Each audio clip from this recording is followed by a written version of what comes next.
Many comments already. Oh my gosh. Hello, everyone, and welcome back to the CMON live stream. It is great to see you again for our final live show celebrating DC Superheroes United. That's right, it's the final countdown as we're almost 48 hours away from the end of the campaign. And we've got a lot to share with you today, a lot to go over. The weekend was very busy.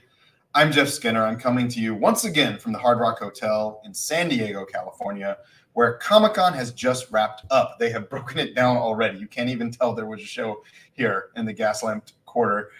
Thank you to everyone who stopped by our booth to chat about DC Superheroes United. I loved meeting so many of you, and I hope you had a great time at the con and arrived home safely. Now, it was a very busy weekend for the campaign. We last saw you on Friday, and a lot has changed since then and been added to the campaign, with few much requested characters making their debut appearances, as well as surprise gameplay additions. So, without further delay, let's get to it. Welcome back to the show, our own dynamic duo, producer Tiago Aranya and designer Andrea Chavesio. Yay! Hello. Hey, gentlemen, did you have a good Hello. weekend? I had a very good weekend. Dealing with the fallout of our huge Friday live stream.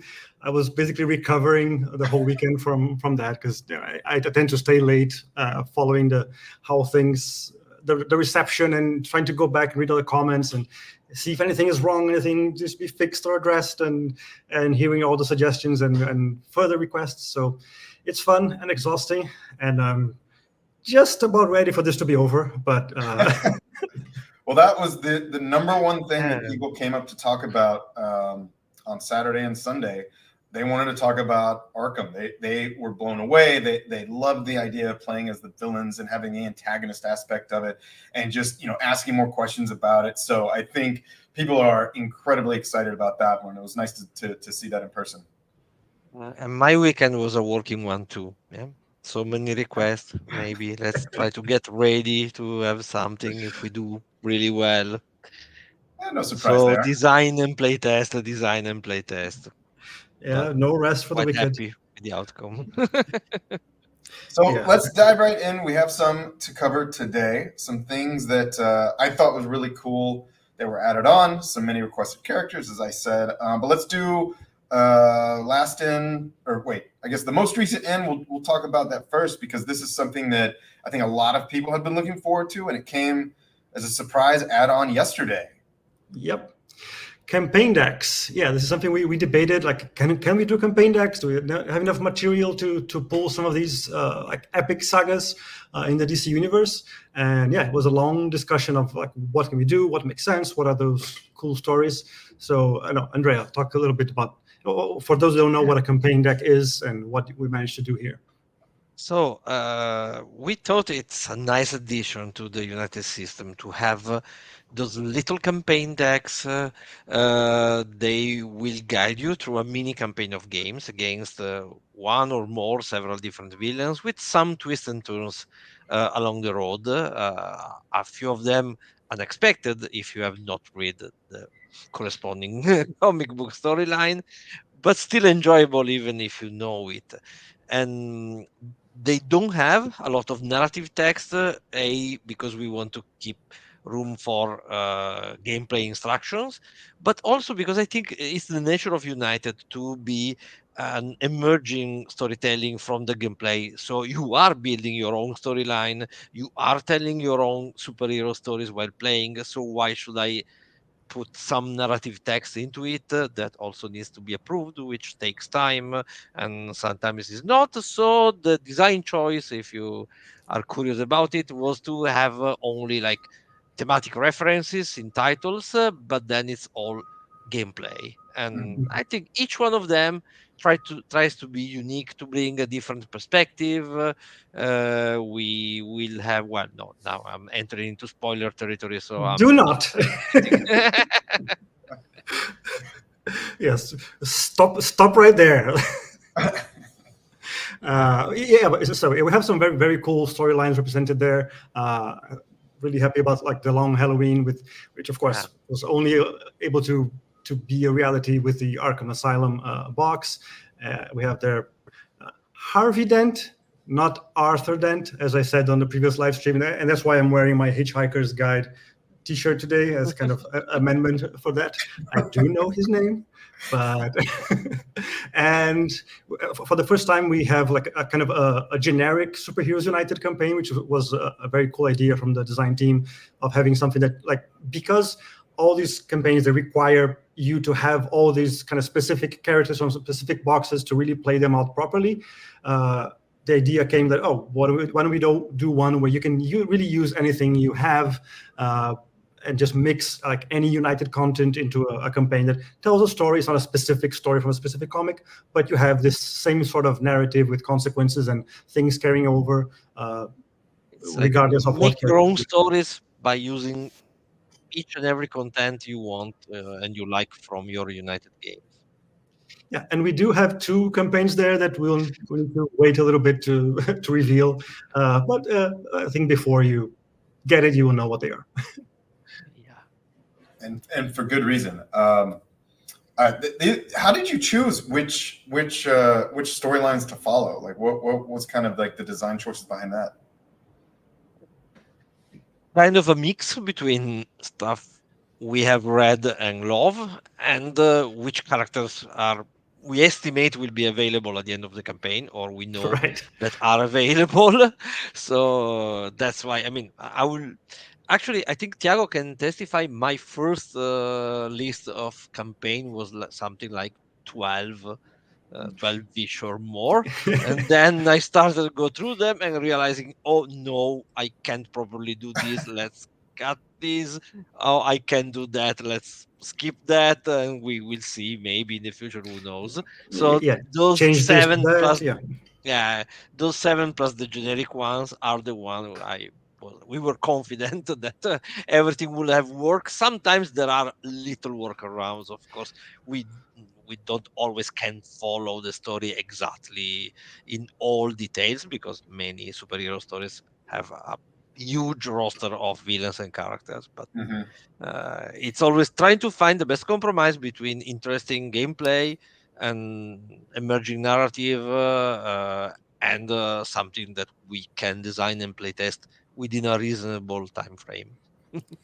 Right. I think another piece of very exciting news we had right after the live stream last Friday, which I see everybody was cheering there in the comment section, was shipping to Brazil, which is back for CMON. So yeah, we were hoping we would be able to do that before the campaign was over, and I was very happy to get the news that things seem to be stable and safe. So we can now back from Brazil. And honestly, special thanks to everyone who works in logistics at CMON. We had a few people who have been working on this nonstop. It was absolutely a priority for us to get back there, and I'm beyond thrilled that we're able to go, because we know how requested it was, and we really, really missed you guys. Mm-hmm.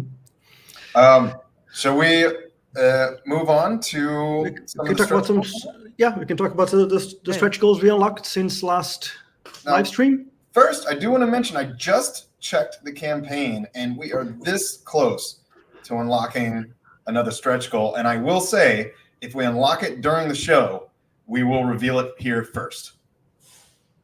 Yeah, I have it right here, if needed. So let's get into it. I think there's a couple of really big brand name characters that were unlocked over the weekend that I think a lot of people were excited about. Yeah, there is this couple. I love the dynamics between these two, and look at the size. Yeah, so this is Stars and Stripe, Stargirl and Stripe, which they had to be revealed together because they are a duo and they play very well together. And I have to say, like, Stripe, I really love how dynamic we're able to make this little gentle metal giant. And then we have Stargirl on her. What's the name of the cosmic grotto? What something I always forget what her broom is called. Surfing on the cloud.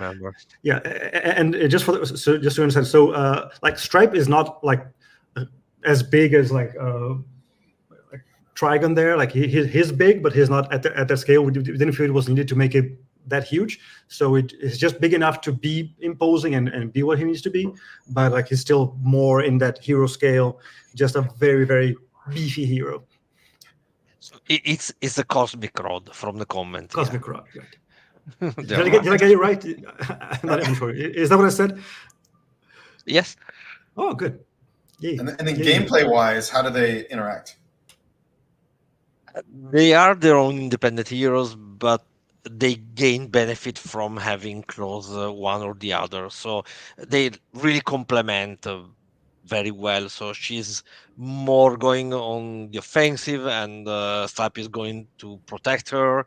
And I mean, they are designed to be played either alone or as a pair, as a crime fighting duo. So that you can really choose if you want to play with the two of them, maybe in a two-player game, or even as part of a bigger team, or they can work on their own. I mean, I didn't want them to be, I didn't want the players to be forced to play with one or the other. Yeah, I think the thing I really look forward to, I think this will work. They work very well for this, because I see a lot of reports, and I am one of those guys who like fathers playing with their kids, with their daughters or whatever. And I think like this is like a perfect duo to do that. I really want to give Stargirl to my daughter, and she can play it, and as she's still learning the game, and I can be there. I'm doing my stuff, and if she's in danger, I can just jump in to protect her and save her. Like, I think it's a really cool dynamic for that. Yeah, it's father kid we were thing. looking for. Who's next? Okay. Oh, next we had, I think, a highly requested one, especially ever since we revealed the Suicide Squad. We have Captain Boomerang, our Aussie hero here. Well, hero, no, that's really not a hero. He is a dual mode character, and he has some boomerangs there on the ground. He has one ready to launch. Really seedy character and fun. And I really like it. His attacks are very interesting with all the different boomerang effects. It's hard to render in the game, but yes, it is basically throwing boomerangs, hitting in one place, coming back at where you are, and hitting a second time where you are. So it really but also the vibe of the boomerang. Yeah, but also because he has all these special boomerangs. They have like delayed action boomerangs, and it can detonate afterwards, like long range ones, like all kinds of different things. And he does come with a module for the Suicide Squad mode in the Suicide Squad expansion. So you just put his piece on top, and you can have him playing with the other ones. And hero, villain, and part of the squad. Excellent.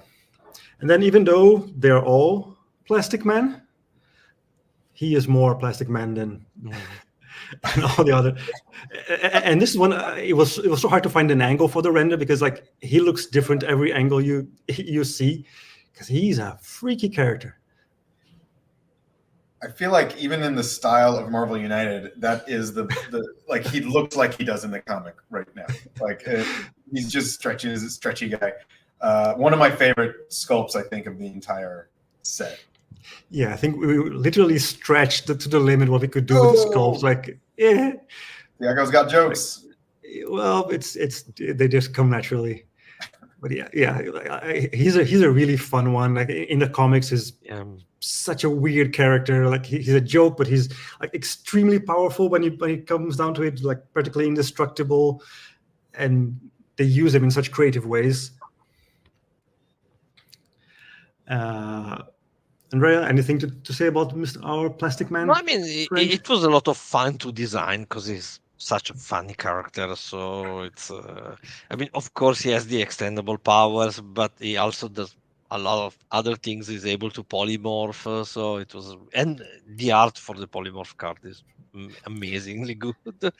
Yeah, and he has one interesting twist, because he's so powerful. Like he has one like straight up negative card with Woozy, his friend who tries to help. So he just gets in the way, and so he has something kind of pulling him back, trying to help his friend. And Woozy is actually on the art for the card. It's a really nice thing. We weren't able to show it there, but maybe sometime later we're gonna show it. was It's quite also a fun. great choice if you hate your hero to be replaced during the game by weird effect that remove you from play. So you can simply Mhm.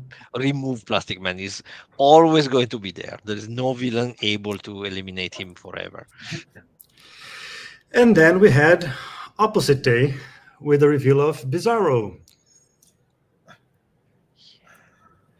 Bizarro Superman, who's this was it was even fun for me to just write the update for him because I just decided let me just reverse everything about the update.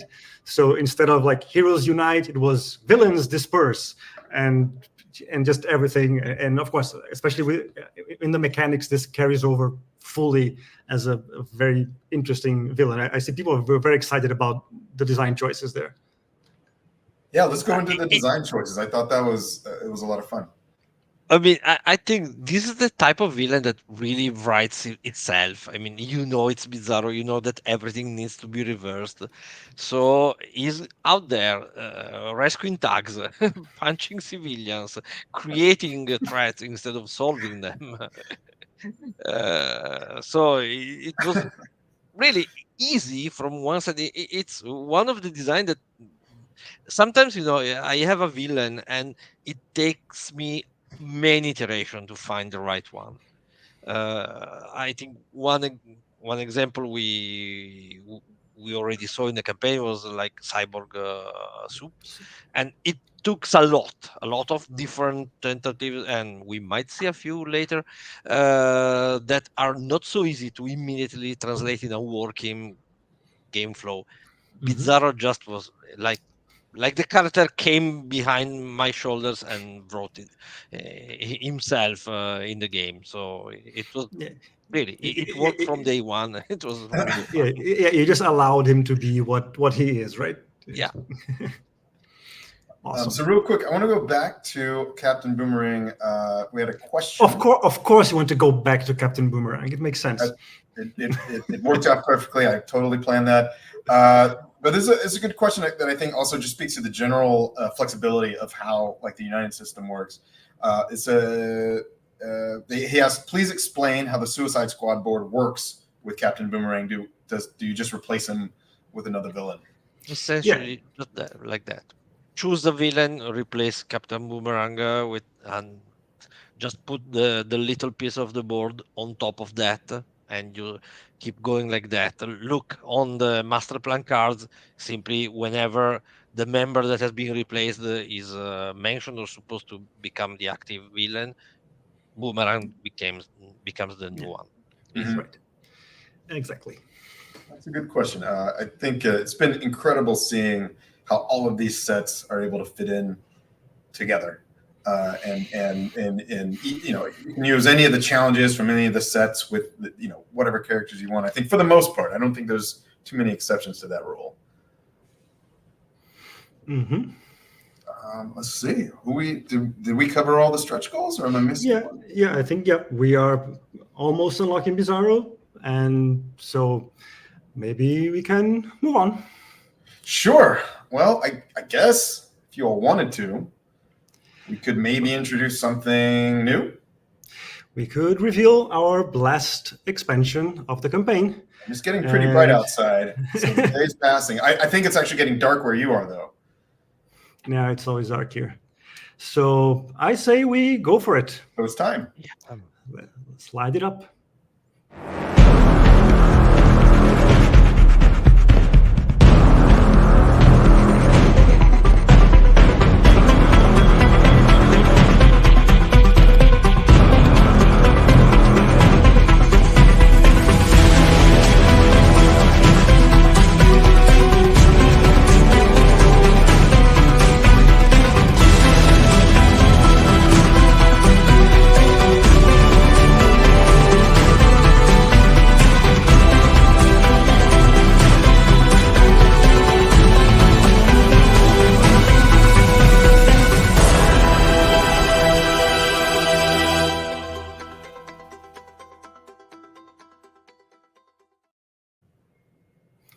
It's a double rainbow. Wow, another Finally. pack set. Wow. Whew. So The War excited of for Light this. is here. Have no fear. The cover, if I can just geek out for a second, I love how all the expansions kind of have their own personality in terms of just the layout and design of the characters and kind of what the story that's being told on them. Yeah, another very challenging expansion, something we had to debate a lot about it, but more and more, and I'm very glad we have it here because seeing the comments, seeing the expectations from people, I think this is really the way to wrap the campaign as far as expansions go. The full color of the lantern spectrum, all in one box, from black to white, going through all the colors. 9 characters in a box, and it's a lot of content. It's a lot of varied content, varied looks and mechanics, and yeah, I'm just really excited for it. I mean, it's what many people were expecting. It's also a testament on how much we listen to you guys. This was not in the initial plan when we started working on this campaign. Yeah. So actually, so full disclosure here, a bit of story time with the War of Light, because this is really us hearing the feedback from the backers and kind of the unexpected added benefit of having like the Deceased campaign a while ago and then moving on to this, because we heard a lot of the feedback, people just talking about all the full color spectrum.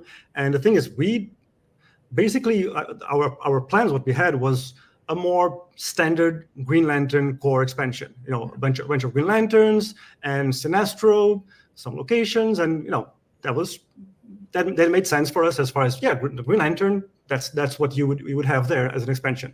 But then as we saw it would be actually people talking about all the spectrum of the colors, because let's be honest, they are not the most well-known DC characters, some of these specific lanterns in all the colors. But looking into them and researching them, they are so interesting, and I think they would bring so much color to the game in all senses that we just thought, you know what, let's go for broke and let's just do a whole full War of Light expansion. And then of course, we still want to have a Green Lantern core, so we can maybe change it to be a character pack with just Green Lantern. And then of course we had to save Hal Jordan for the War of Light because he has to be there. We had to have the representative from each Lantern Corps in this box. So Sinestro had to be there, Hal Jordan had to be there, and then who else? How do we feel it? And initially, we thought, the 7 colors, right? That's all the colors of the spectrum, 7 colors. And then we kind of go, I think we have to expand it all the way to black and white, because I think this really fills the whole thing. Even though it makes for a 9-character box, it's the right box to do. Yeah. And if I remember correctly, Thiago, this conversation between me and you happened in January or February this year. It's been this is the thing that we've been really rushing and pushing the most to. So yes, this box needs to have 6 villains because we have some dual modes. And as previously mentioned, only designing a full villain takes more or less 1 week, but sometimes more. So it was suddenly, now I know what I'm going to do in the next 2 months. Well, should we take a look? Let's look at these guys. So here we have plastic on there. And of course, one thing is I knew from the get-go, because if we're doing this, we gotta have each of them has to have a clear part in their own color. And of course, I wanted as much variety in terms of the character colors themselves, some red villains, some blue heroes, some purple dual mode characters, just adding to that colorful rainbow of a box. This is by far the most colorful box we've ever done and probably will ever do. And just finding some creative and cool ways of doing all the effects with the clear parts representing their colors, their powers. I think some of these are my favorite miniatures we've ever done. I think not even just one of them, at least a couple or 3 of them are at the very top there. I'm so excited about all these guys. They look And amazing. Congratulations to you and the sculptors on doing these and figuring out like each one has you have a unique use for each color. I feel like on each one. yeah, On the translucent. yeah. And in case you don't know some of these characters, so going from black to white, we have Black Hand there, the villain at the beginning. Then we have Atrocitus, the Red Lantern. We have Larfleeze, the Orange Lantern. We have Sinestro, who needs our introduction, our Yellow Lantern. We have Howard Jordan, our main Green Lantern. We have Saint Walker, the Blue Lantern. We have Indigo One, the Indigo Lantern. We have Star Sapphire, the Violet Lantern, and Kyle Rayner going from a Green Lantern to a full White Lantern. So there we have it: death, rage, greed, fear, will, hope, compassion, and love and life. Let's talk about some gameplay. Yeah, well, let's start with the heroes. So, of course, we have. And just one note, I just love laying down these cards because they always just create this nice palette of colors. It's just very nice. Yeah. So, Absolutely. Hal is our Green Lantern for this set. And I mean, again, he's a great hero to play if you hate being forced to play randomly or face down. He's probably your choice. He's shielded from crisis tokens, and as you can see, his ring is the same as The the other Green ones of the Lanterns. other Green Lanterns already revealed. So overall, really a great lantern addition to the box. Okay, pause for the miniature because Oh yes, I think this is one of my favorite, maybe my favorite. I think it's the most dynamic miniature we've ever done. Like him jumping with the lantern with a fist, like you just want it to be turning around. And you into can the see action. his other fist in there. I mean, that's Yeah. You have his fist is there, and then of course this will be a clear piece. Like I'm really like the dynamics of this piece is just amazing. Okay, on to the next one. yeah. Then we have Sam Walker, and he's like your perfect supporting characters. Not only because he can recharge other people rings, which is really amazing with the blue lantern ring, but his blue symbols can be used as green symbols. So he really synergizes very well with all the Green Lanterns in the set, plus with Kyle, of course, but we will be getting to him later. And he has a very unique special power card that allows him to play all the blue symbols that are in the storyline in a single turn. This can create really heroic turns if you were able to properly prepare yourself earlier. So stop for the miniature, which is one of my favorite ones. Yeah, and I really like how he really brings like hope to the game because he's helping the. Come on, give me a close up here, because he's really like he's helping all the other heroes. Really bringing him hope, like healing them, helping them in several different ways, and he's putting all those blue symbols on the timeline, on the storyline, so you know eventually this is going to help us out because we're able to use them all again in a single like heroic turn. And there he's peaceful, meditating, like everything will turn out fine, guys. Don't worry.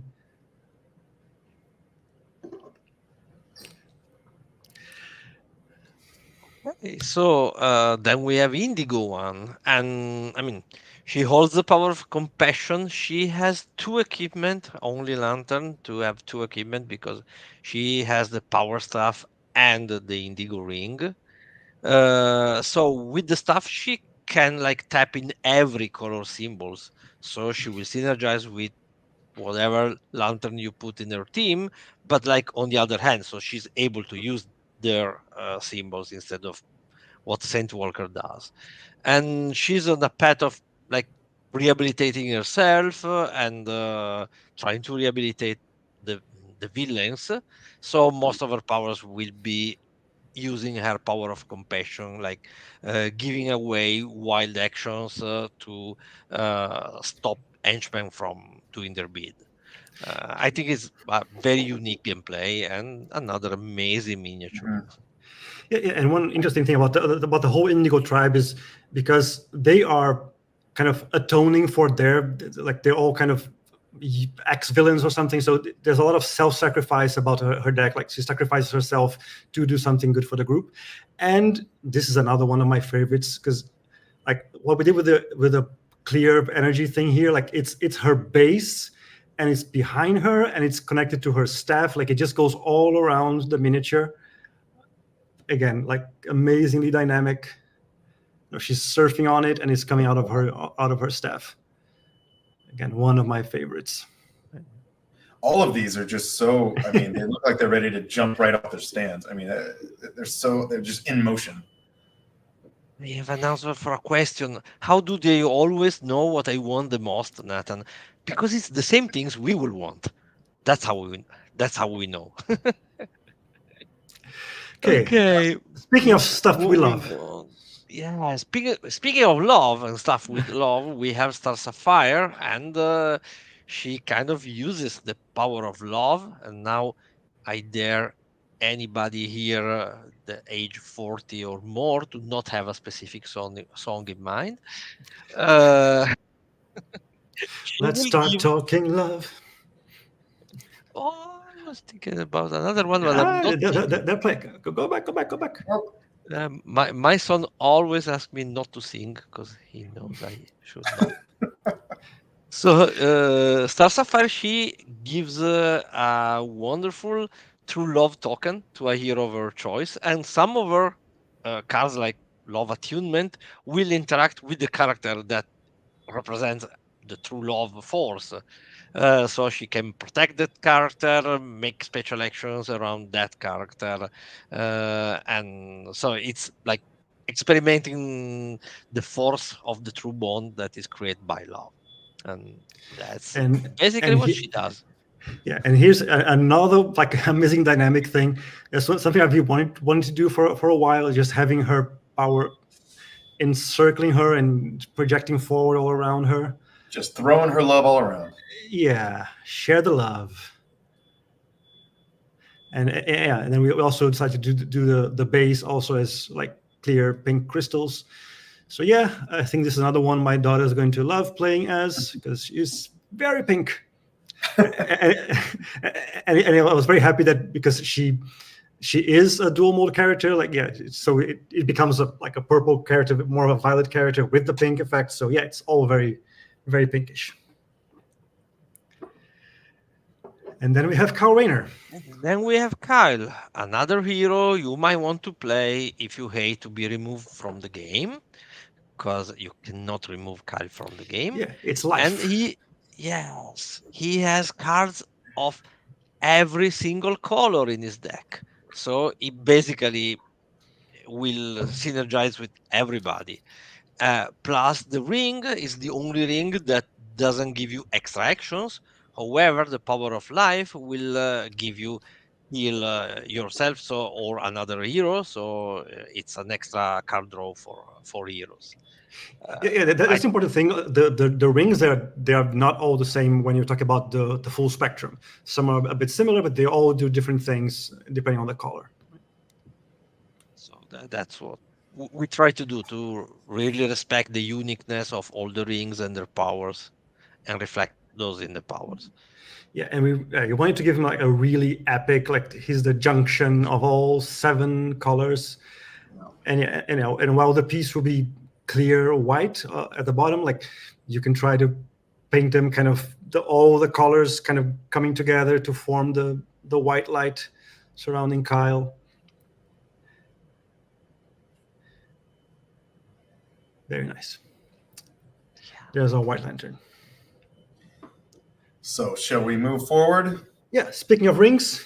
Speaking of rings, some of you saw this page just a second ago, so consider that a minor spoiler. Mm-hmm.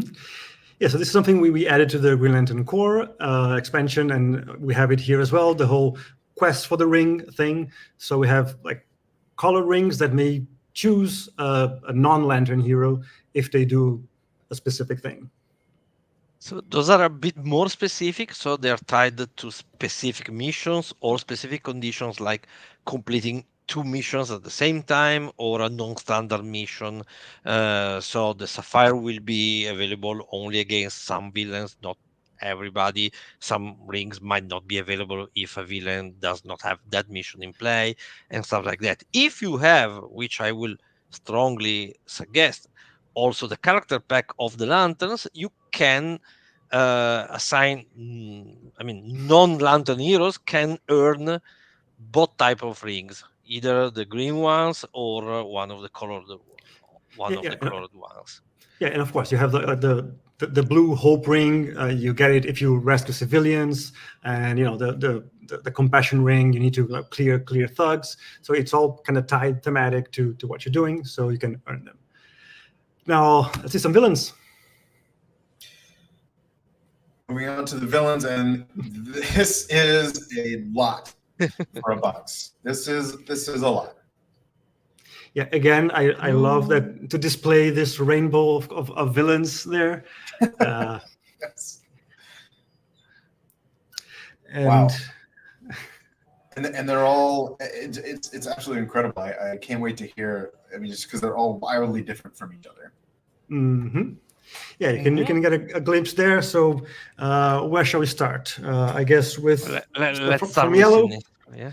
Yeah, start Sinestro. from yellow. So, well, Sinestro, he holds the power of fear, so he's invading the universe, trying to conquer locations. So we had invading villains before, and one of the challenges was to change the status of the location. But this was perfect thematically because we have locations that will transition from the state of fear to the state of hope, with lanterns trying to instill hope in the hearts of people.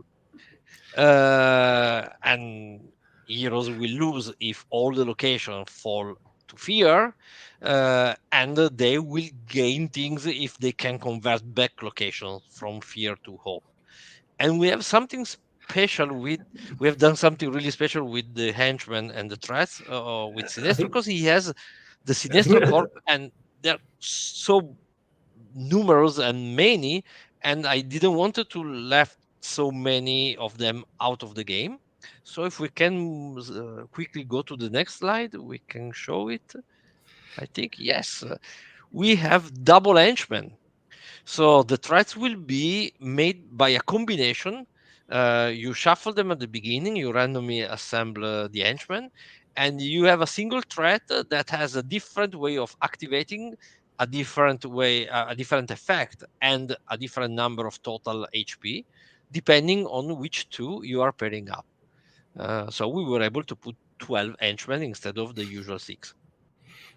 yeah, and then the combination's great. I didn't do the math on how many different actual henchmen you create by I know combining some these two. dev has for sure, but I mean, It's plenty. plenty. Okay, now let's get greedy. Yeah. So Larfleet. I think we can stay on the other slide. Yeah, we can stay on the other slide. So he's the spirit of greed. So what do? You take a whole bunch of action token and you create a huge grid pool.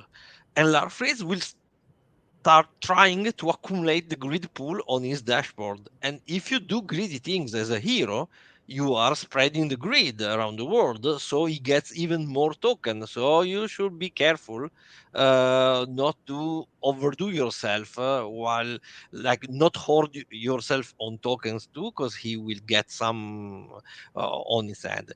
He has the Orange Lantern Corps as henchmen. I mean, they are not real people, they are like the embodiment Constructs, of his construct of his power, and they will interfere with heroes in several different ways along the game. But I mean, the grid thematic is, I think, perfectly implemented by having him piling this huge amount of tokens. Yeah, and again, this another one, one of my favorite minis. You have the clear effect they're coming out of the lantern, going around his back and connecting to his hand, creating this huge grasping hand. And on the base there, you have just everything. He just accumulates stuff. He's a hoarder, so he's just mine. And yeah, and the fact that the mechanics reflect that he's just getting stuff from he can even steal equipment from the heroes. Like he's just taking anything he can from them. Then we have Atrocitus. I mean, I can read the comments. We will see what can be done.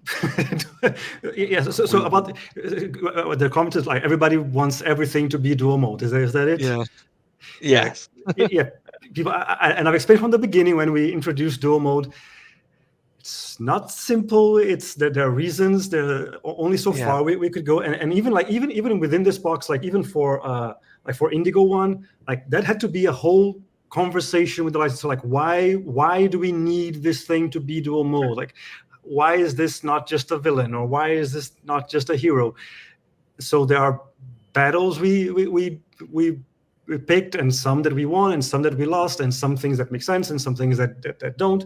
So while I understand that, yeah, this guy could be this guy could be that, there's only so much we can do for reasons either of gameplay, licensing, logistics, and everything. So I hope, even though not everything is everything, I hope it's enough for you guys. So speaking of rage. Speaking of Atrocitus, well, he's looking for vengeance, looking to exploit the power of anger. So he has this anger track or revenge track. I don't remember how we call it. Revenge track. Revenge. Okay. So it advances in several ways through the game. As you can see, he has two henchmen, the beloved Dexter and Bleeds. Bleeds, she's his lieutenant. She will come back hunting the heroes, trying to put them KO, because also KO will advance the revenge track a lot. When fighting Atrocitus, also regular tags become a real threat for heroes. Yay. And then we have so our two dual mode characters. We have the dual mode. So where do we start from? Start from love. Okay, so I mean, sometimes love can hurt. And Star Sapphire will be there just to demonstrate that. She will give the true love token to one of the heroes that will be protected by most of her attacks, but all the others are going to suffer because of that. And I mean, that's basically the core of her gameplay, and it was so fun to design. So that's all I have to say about Star Sapphire. Yeah. I think one of my favorite villains there, the next one is Indigo One. I think the fact that we had to really flesh out how compassion turns into villainy, I think it's a very interesting storyline as I read into it. So talk a little bit about that. So, you know how the Purple Lanterns work. They try to correct the villains, but they're basically brainwashing them. So some heroes might think that this is a bit too much. So they will start to try to stop the Indigo Lanterns from doing that, which will require a lot of convincing them.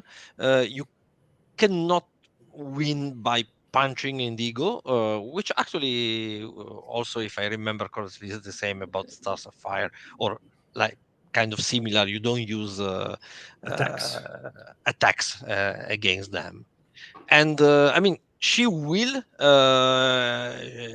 try to brainwash villains, and she will use other villains you have in the game as her own threats. But don't worry, there is not a lot of bookkeeping. Simply choose 6 miniatures from your collection, 6 villains, and put them as threat, because she has the special threats, the brainwashing subject threats, and those threats will tell you what that specific villain in that game will do against the heroes. Yes, basically you have 6 villains being brainwashed, and need to go around basically saving them from that process that Indigo One is subjecting them to while they're still attacking you.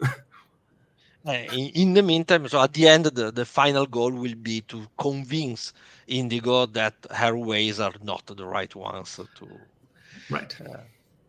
to go. So, and yeah, last, beloved Black But Hand. not least.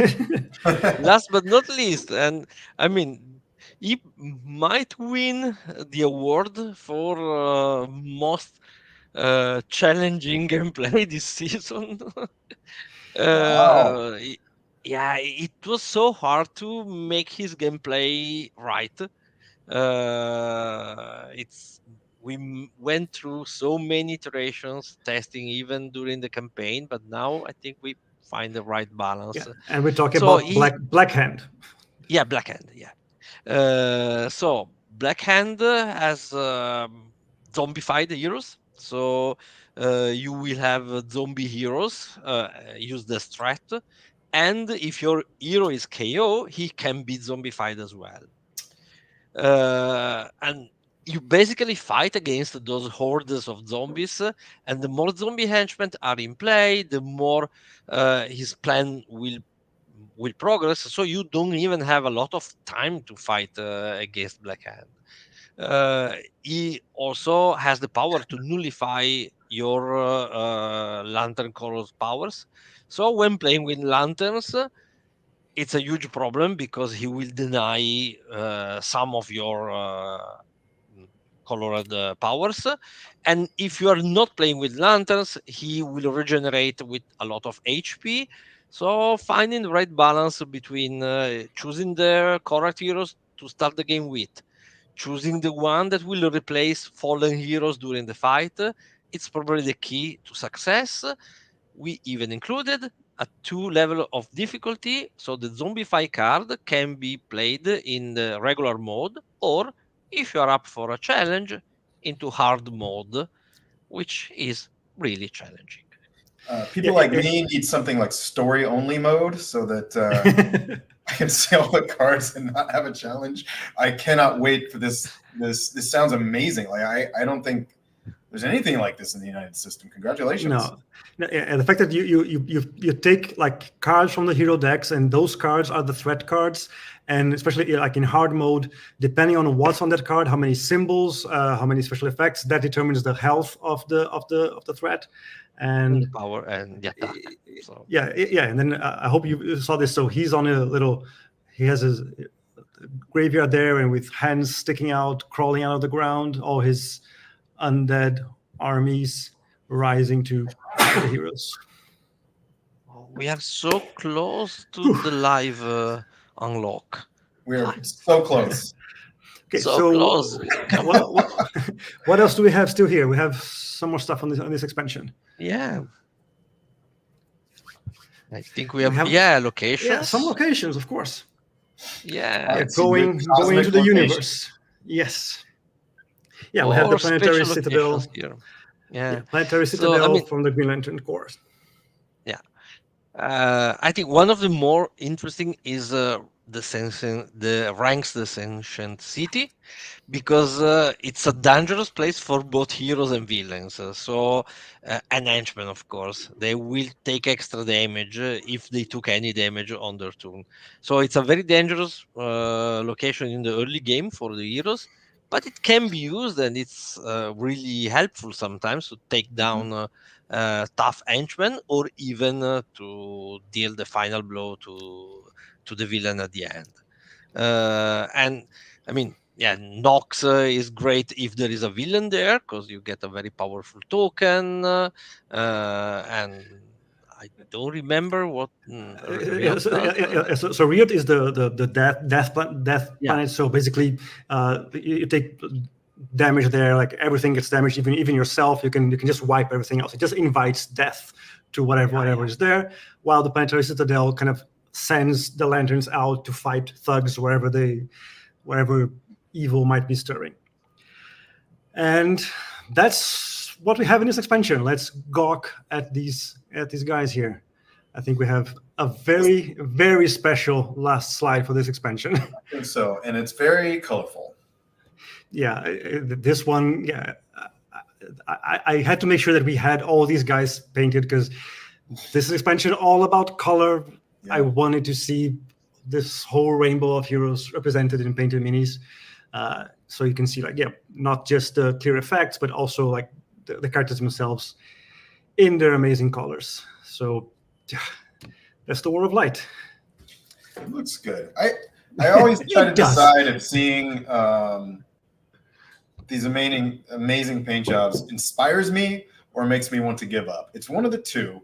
Although with the add-on, in case anyone forgot, we do have the painting guide book really for the first time off of the campaign. So I am looking forward to getting that and trying it out specifically on these guys because I feel like they'll be easy to shop for. I just need an orange, green, purple. Yeah, and by the way, so this box is crowdfunding exclusive, the whole thing. So make sure to add it to your pledge. All right. I just want to say we are $341 away from unlocking the next stretch goal. And I guess, I don't know, is it worth a coin flip at this point? We're getting toward the end of the show here. To see if we just kind of spoil it before it's posted? Yeah, it's and for all I know right now, $341 right now are being pledged as we speak. So they could have unlocked it, but we do have to move on to the show, I think. Well, it is a Monday, so I guess we can. Wait, let's see if we have any guesses. We're gonna do it. We're gonna do it. Yeah. I think I gave it quite away. That is true. All right, let's see what we have unlocking right now live. Well, it is Monday, so of course, Solomon Grundy is being born on a Monday. And there he is, standing on his own grave, rising up to meet you guys. Enough said. Now we wait for the update for more details. Yes. Yeah. Congratulations. Now, so we covered a ton today. We're running a little bit out of time. We're going to try not to go long, but we do have to talk about something people have been asking for the entire campaign, and that is the all-in pledge. So yeah, we are almost 48 hours away. We are almost 48 hours away from the end of the campaign, so there will be a gameplay all-in for people who want to get all the expansions, all the gameplay stuff for a nice discount, and with some extras added to it. So this all-in pledge is going to be called the Conqueror pledge.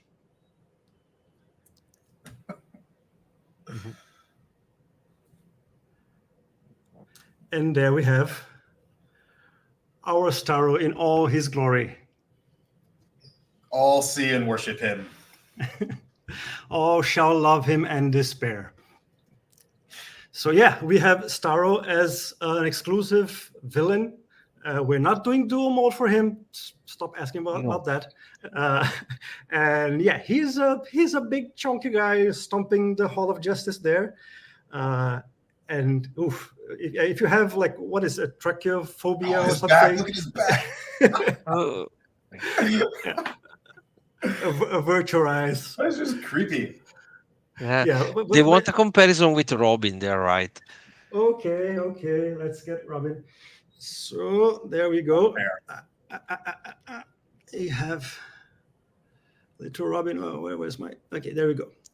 So the thing is, so he is big. He's not like huge. Like he's about a little bigger than like Trigon and whatnot. But the thing is, he is wide and chunky. And actually, I have something here. This is all the professional tools I use. This is how I worked out his scale. This is how I just kind of started cutting out, and I started just trimming this little puppet just to get it down to comparing it to the whole line and trying to get what the right proportion and height and width would be for this. So this is how the sausage is made. It doesn't look pretty. First official prototype. Yeah, but yeah, so he's chunky, he's very imposing, crashing around on locations, but he's manageable. He's a nice chunky size. So what does he do? Go to the next slide so we can talk briefly about what Starro brings to the game. There we go. He will try to mind control the heroes, of course. So he's giving you those little mind control cards going to pile up and limit or change the ways you can perform your action. Of course, you can try to get rid of those. It won't be easy. And I mean, that's basically what he does. By the way, kudos for the design goes to my developer Marco Legato, who had the main idea of the mind control deck with the several different effects. Yeah, and even some effects where you might be forced to attack your fellow heroes and all the other things. And of course, if you're consumed by Starro, you're out of the game. And there's actually you can be eliminated one by one until there's no one left, and Starro conquers everything. So yeah, he's going to be a tough one. He's using all his spores and just showering, and of course turning civilians into thugs, using all the population to attack the heroes. It's what you would expect from a fight against Starro. And quick name drop to the CMON United Fanatics page over on Facebook, as well as the Discord. I cannot wait to see these paint jobs that people do with his bloodshot eye. I think there's going to be some truly, truly magnificent work coming up. Yeah, it was funny designing this one, like make his eye as big as possible. Now, how do we cheapify this? It's not an easy thing. Just just exaggerate everything as much as possible. So yeah, this is our little extra for those going all in with the Conqueror pledge. But that's not all. Well, I feel like that's all. No, it's not. Wait, it's not all. It's not all, as I previously alluded to. What are we missing? We're missing. If you ask people, we're missing a lot. But I think there is something we couldn't do without, and we're adding it. And I actually feel like this is one of the biggest, to me, it was one of the biggest surprises of the campaign, because it is what I would call, I would say, and Andrea, correct me if I'm wrong, this is a first and only for the United system. First and only. First and only ever. At least as of now. Sure. Wait, that doesn't make any sense. I just contradicted myself. Okay, ready? Yeah, start your engines. We have a Batmobile. So this is amazing. One of the most iconic vehicles probably in just pop culture history. How could it not be a part of this? But I also know it was an incredible challenge gameplay wise. And I want to hear about how it works. Yeah, I mean, so in United, vehicles like bikes and jets and stuff are usually rendered either through the hero powers or now through the equipments. So how do you make an equipment that is also a moving piece on the board? And that's exactly what the Batmobile is. It's an equipment, so Batman can play with the Batmobile, choosing it as one of the three equipments, or Robin as well. Yes, but Robin just got his driving license recently, so it counts as two equipment for Robin, of course. And you can, you have the Batmobile, so you can go around the board on the Batmobile, you and another hero of your choice. You can also use the power of the Batmobile to protect yourself, so you can go into full shield mode and protect Batman or whoever is inside from damage. I think, that was. I was very happy when we finally found the right way to bring the Batmobile into play,